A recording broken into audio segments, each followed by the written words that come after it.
بسم اللہ الرحمن الرحیم۔ امید ہے آپ سب خیریت سے ہوں گے۔ اس وقت ہم ہسپتال فارمیسی پڑھ رہے ہیں۔ اس سے پہلے ہم جلنے اور زہریلے جانوروں کے کاٹنے کے بارے میں پڑھ رہے تھے، تو یہی چیپٹر چل رہا ہے۔ اس میں سارے کا سارا یہ فرسٹ ایڈ کے طور پر جو چیزیں بتائی گئی ہیں وہی درج ہیں۔ تو شروع کرنے سے پہلے آپ سے گزارش ہے کہ چینل کو سبسکرائب کریں۔ زہر خورانی سے کیا مراد ہے؟ زہر خورانی کا مطلب ہے کہ اگر کوئی شخص خود یا اسے زہر پلایا گیا ہو، یا کوئی خود زہر پی لے یا اسے کسی وجہ سے پلایا گیا ہو یا غلطی سے پی لے، تو ایسی صورت میں اسے زہر خورانی کہتے ہیں۔ زہر خورانی کا علاج اور اس کی احتیاطی تدابیر آپ کو بتاتے ہیں۔ اس کی مختلف وجوہات ہو سکتی ہیں، مثلا دوا، غذا، نشہ آور اشیاء اور مختلف زہریلے جانوروں کے زہر سے زہریلے اثرات پیدا ہوتے ہیں۔ علاج کے عمومی اصول: زہر خورانی کے نتیجے میں پیدا ہونے والی پیچیدگیوں کے علاج کے عمومی اصول درج ذیل ہیں۔ معدہ اور امعاء کی صفائی: معدہ اور انتڑیوں کی صفائی کے لیے کسی زہر کھا لینے کی صورت میں سب سے پہلے معدے اور آنتوں کی صفائی کرنا ضروری ہوتی ہے۔ اس سلسلے میں سب سے پہلے تو مریض کو قے کروائی جاتی ہے، اور پھر اگر ایسا ممکن نہ ہو تو معدے میں ٹیوب ڈال کر اسے خالی کیا جاتا ہے۔ ٹیوب کی صورت میں 25 ملی لیٹر پانی ٹیوب میں ڈال کر ٹیوب معدے میں ڈال دی جاتی ہے۔ کوشش ہونی چاہیے کہ مریض کے سر کو نیچا رکھا جائے، پانی کو منہ کے ذریعے باہر کھینچا جائے۔ یہ عمل بار بار دہرایا جائے۔ اس میں چند احتیاطیں لازمی ہیں۔ کبھی یعنی تیز تیزاب اور کبھی اساس کی صورت میں ٹیوب کا استعمال نہ کیا جائے،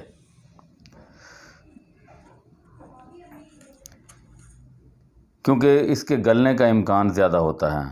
ایسی صورت میں زہر کا تریاک استعمال کرنا چاہیے۔ مثلا اگر کونین اور کچلا زہر کی صورت میں موجود ہے تو 0.01% پوٹاشیم پر مینگنیٹ کا محلول ٹیوب کے ذریعے استعمال کرنا چاہیے۔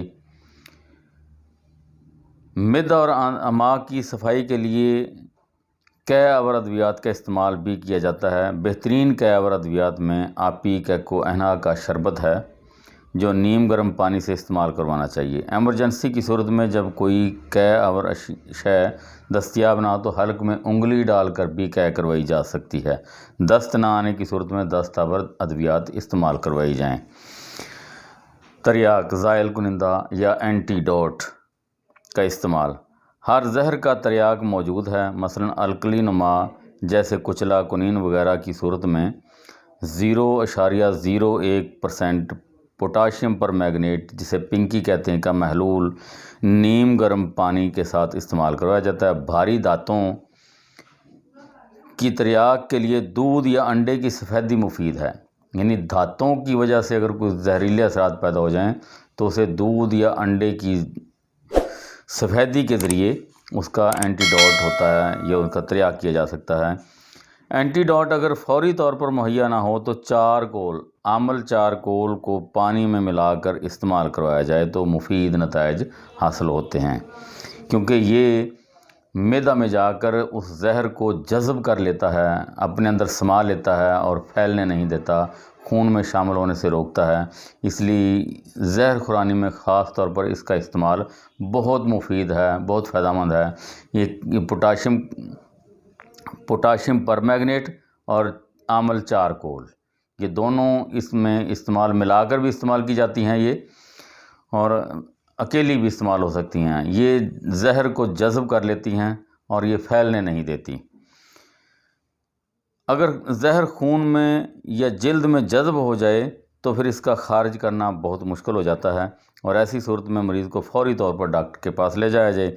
وہ اس کے علاج کے بارے میں بخوبی واقف ہوتا ہے اور اپنے طریقے سے وہ علاج کرتا ہے۔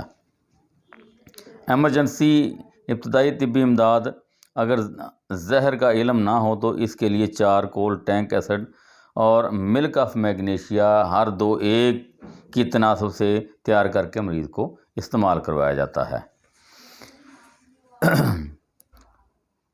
روزمرہ زندگی میں حادثاتی طور پر استعمال ہونے والے زہر، ان کے علاج اور علامات یہ ہیں۔ مثلاً میتھائل الکوہل کا استعمال۔ الکوہل کی عام طور پر 2 اقسام استعمال کی جاتی ہیں، ایتھائل الکوہل اور میتھائل الکوہل۔ ایتھائل الکوہل نشے کے طور پر استعمال کی جاتی ہے، یعنی جسے شراب کہتے ہیں، یہ ایتھائل الکوہل ہوتی ہے۔ اس کو عام لوگ استعمال کرتے ہیں، لیکن بعض اوقات یہ زہریلی ثابت ہو جاتی ہے۔ اور میتھائل الکوہل جو ہے وہ خطرناک ہے، وہ کسی بھی جاندار کے لیے انتہائی خطرناک ہوتی ہے۔ اس کے علاوہ میتھیلیٹڈ سپرٹ جو ہوتا ہے وہ بھی اسی کی قسم ہے، یہ ایک ہی چیزیں تقریباً، یہ صرف اینٹی سیپٹک کے طور پر استعمال ہوتے ہیں۔ اگر اس کو کسی وجہ سے پی لیا جائے تو یہ زہریلے اثرات پیدا کر دیتی ہے۔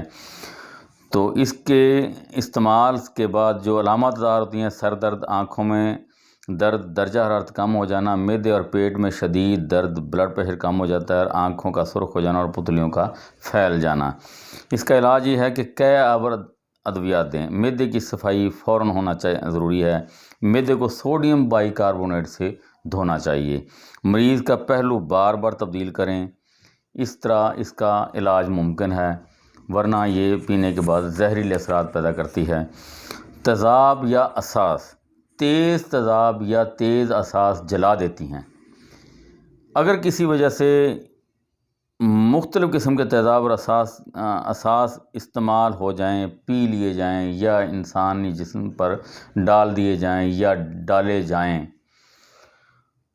تو ان میں sulphuric acid, carbolic acid, nitric acid, caustic soda وغیرہ شامل ہیں۔ ان کے علامات درج ذیل ہیں۔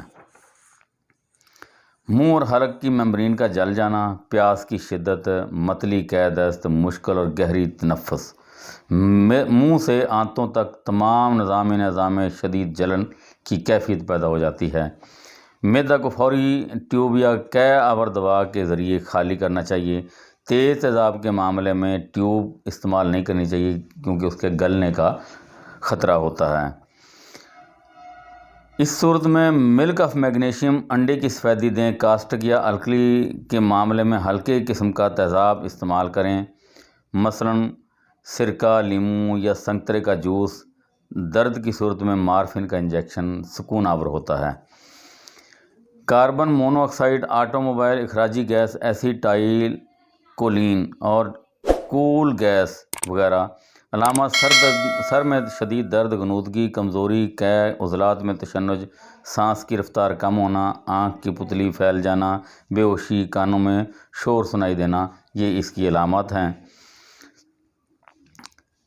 علاج اس کا یہ ہے کہ متاثرہ شخص کو گیس والی جگہ سے کھلی ہوا میں منتقل کرنا، مصنوعی تنفس، آکسیجن کی فراہمی، جسم کو گرم رکھیں۔ ایسیٹون، نیل پالش وغیرہ کے بارے میں انشاءاللہ ہم کل آپ کو پڑھیں گے۔